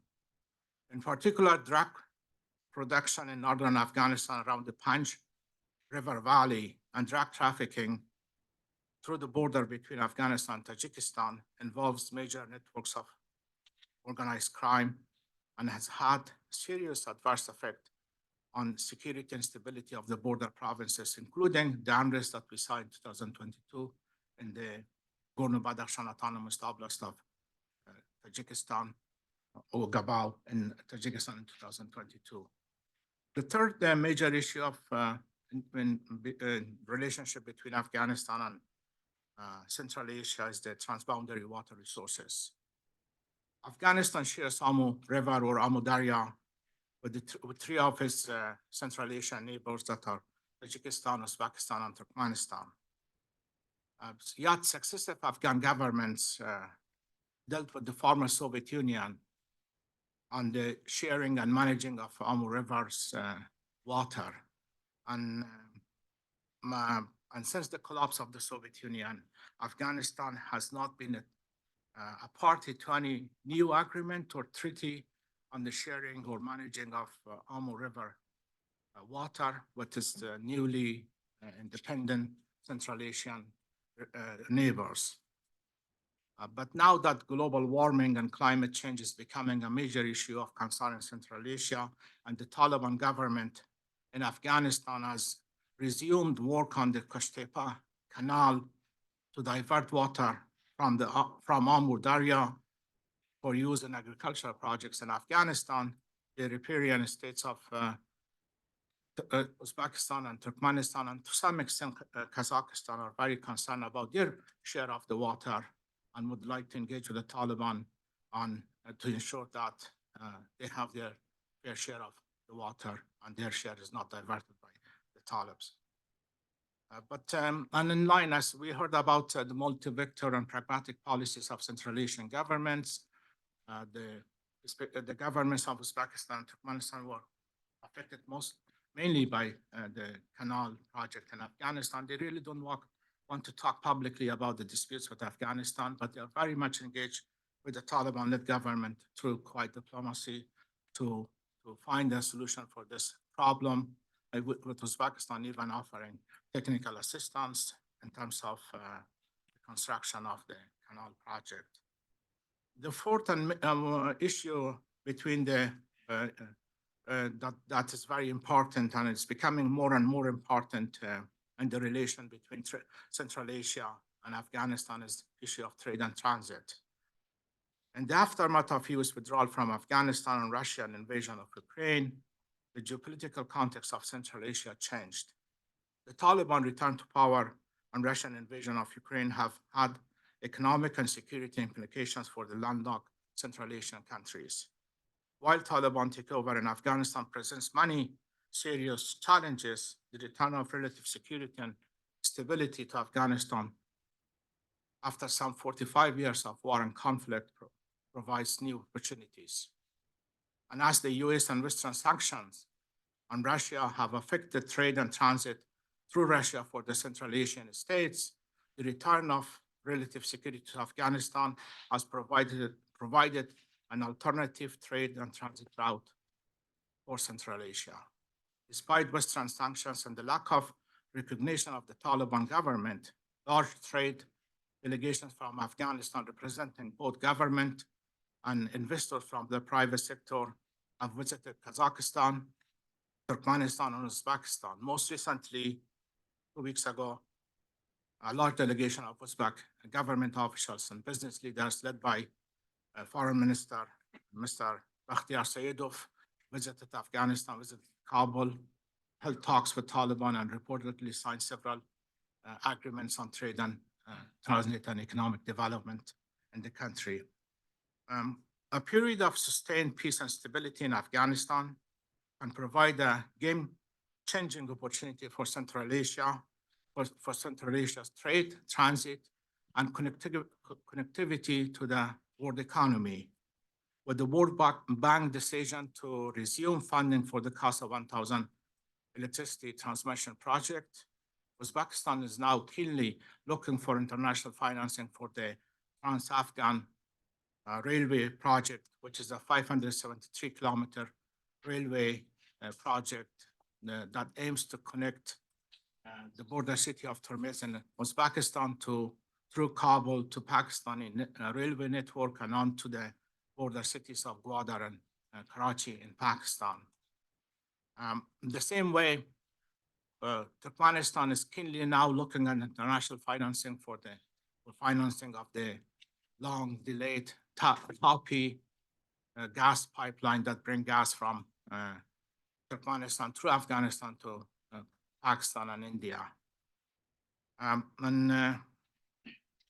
Also, another factor is the worsening of the relationship between the Taliban-led government in Afghanistan and Pakistan, and the increased restriction on Afghanistan's trade by Pakistani officials is pushing Taliban to look at Central Asia for trade with Russia and China, and look at Iran for to connect themselves or their trade to India and South Asia.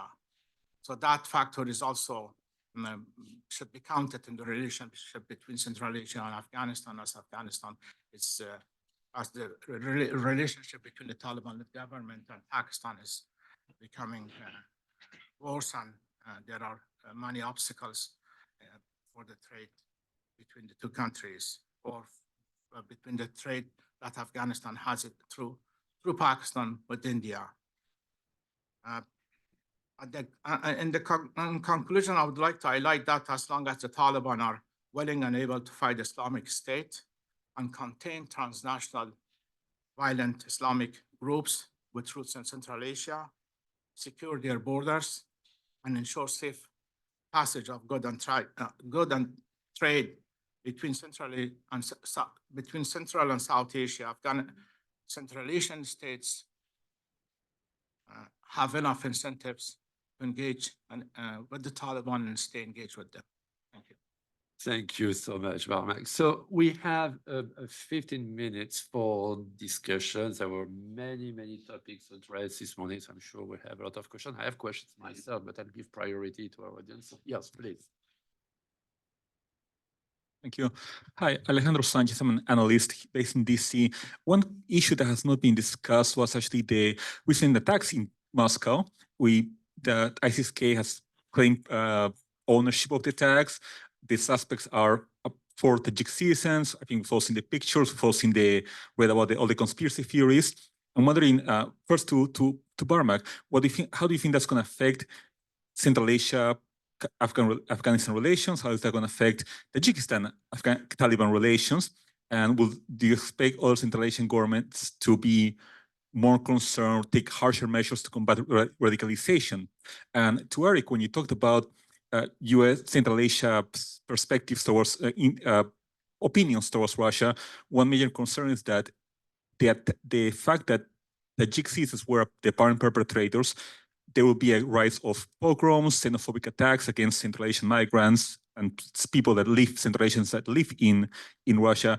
How do you think that will play out in the future? How is that going to affect future the opinions of Central Asians towards Russia, if indeed there are harsher measures against Central Asians living in Russia? Thank you. Thank you. Yeah, sure. The withdrawal of US troops from Afghanistan has actually handed over Afghanistan to a very fundamentalist, radical Islamic group, which is the Taliban. And Taliban are not a group that live in isolation from other Islamic radical groups. So a number of transnational Islamic groups who are aligned with the Taliban and with Al-Qaeda in the past, they resurfaced in Afghanistan and they are operating. So that is a fact. But there is also a fact that Taliban and ISIS, or the Islamic State, they are not friends. They are fighting each other very badly in Afghanistan and elsewhere. So Taliban, for instance, were the first to condemn the horrific attack in Moscow. And still, there are some issues with the attack in Moscow, though Islamic State claimed the responsibility for that, but the Islamic State Khorasan, which is the ISK, that didn't came from them, that came from a mock news agency, which is run by the main organization in Syria. The other thing is also the pattern of the attack, and usually they either blow themselves or get killed during the attack, and none of them were captured alive.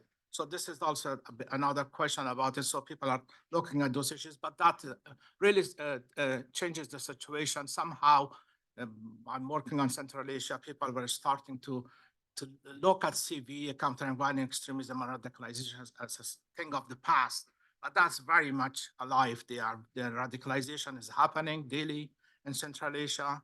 And this attack is a wake-up call for everybody that they are alive, they are operating, and they are waiting for opportunities to do that.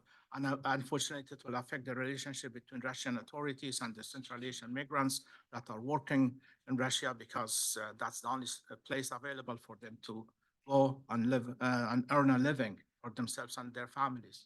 Thank you. Yeah, thanks for the question. I think it's the short of it is I'm still processing, and I think the Russian government's still processing. There's been some reporting that's noted that the leadership, Putin in particular, and spokespeople related to the government have been calling on the population to respect, Russia's multinational, multicultural identity, and not to immediately blame Tajiks for this. So there's been official calls from the government to not jump to that conclusion. At the same time, we've seen this very kind of strained effort by the government to pin this on Ukraine and the West. A very similar thing actually happened with the attack on the bicyclists in Tajikistan, where this was attempted to be pinned on the United States. So they're trying to walk this fine line, and their narrative is very muddled. But I think you're right that there's a real threat here, and there's a strong nationalist component within Russia that has currently and historically pointed to Central Asians as a problem, as a threat. And this is yet another data point that tells us we really have to be suspicious or questioning of this narrative of the effectiveness of Russian disinformation, because the Kremlin is facing obstacles everywhere it turns, and Central Asians are consuming this information. They're looking at what the nationalists are saying, and they're concerned. And I think this really does underscore the limits of Russian disinformation in Central Asia. So maybe we'll collect 2 or 3 questions. We have only, 9 minutes left. So please, Sir Ines Peter. Thank you very much. Saeed Jawad with the American University of Afghanistan. Thank you very much, Eric, for the wonderful presentation about the attitude of the people vis-a-vis Russia.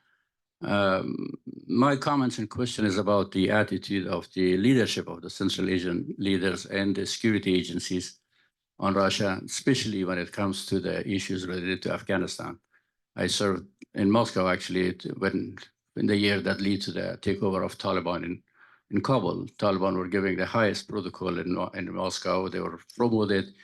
And the purpose was to send a message to Central Asia that Islamic extremism is a threat, but these people are under my control. So don't worry, if you wanna contain the threat of extremism coming through Afghanistan, then we in Moscow can control that because we have very good relation with Taliban. So what Uzbekistan first and then later other Central Asian countries did, they overdid Moscow. They established even closer relation with Taliban and said, we can do it ourselves.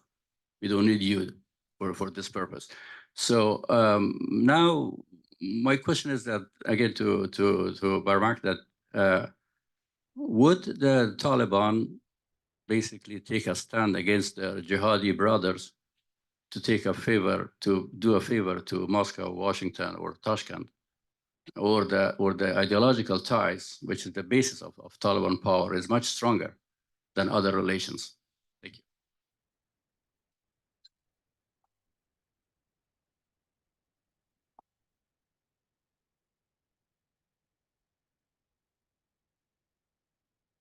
I'm Peter Humphrey, an intelligence analyst and a former diplomat.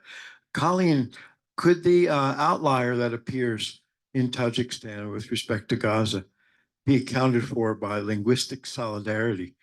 That is to say that these people are going to be hearing disproportionate amounts of media and news coming from Iran, as opposed to the more common Central Asian media space. And is that significant? Are we looking at a Central Asian country that is disproportionately influenced because of its language by Iran? All right, Colleen, do you want to start answering? Sure.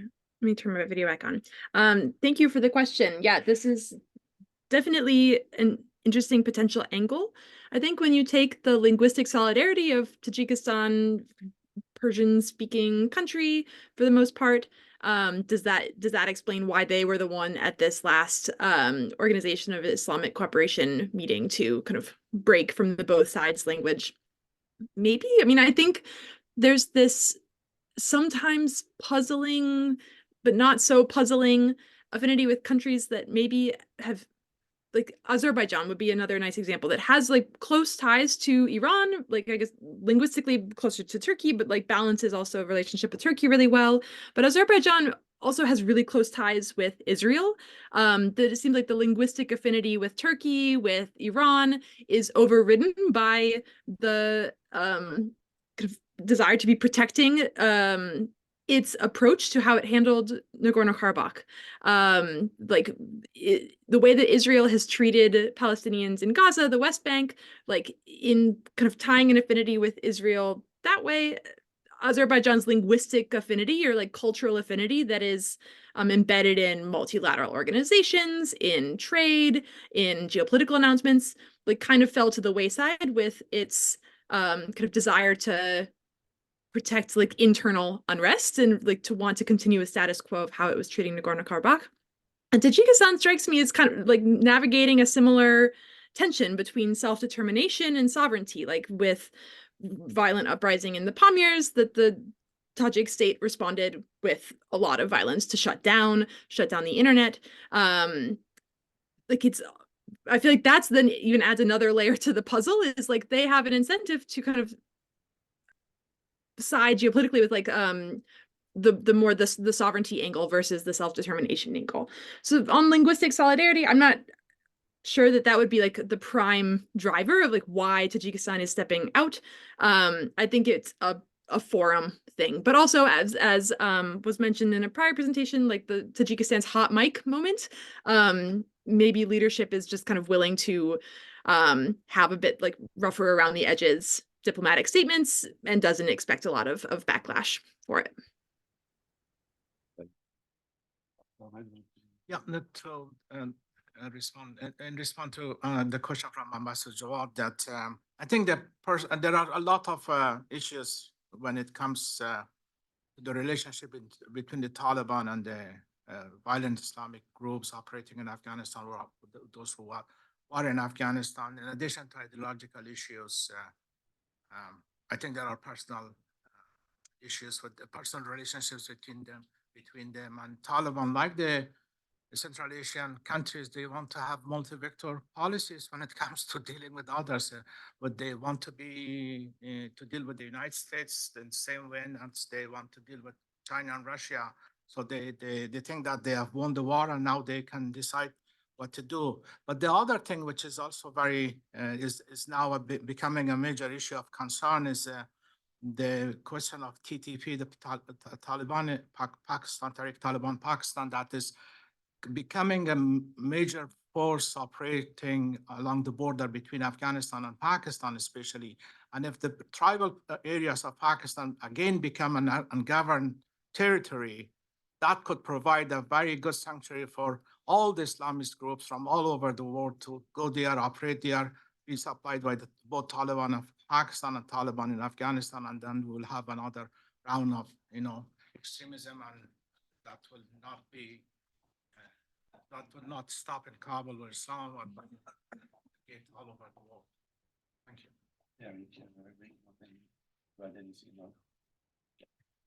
Maybe I just would like to, oh, Kate, yes, please go ahead.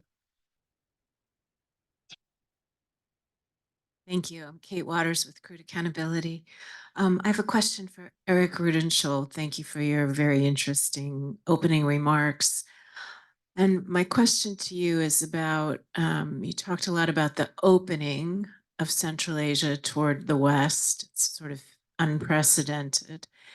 And yet simultaneously, we have this unprecedented crackdown in Central Asia on civil society that looks a lot like what's happening in Russia, in Belarus, in other countries in the region that are really sort of consolidating authoritarian rule. And I wonder if you could comment on that.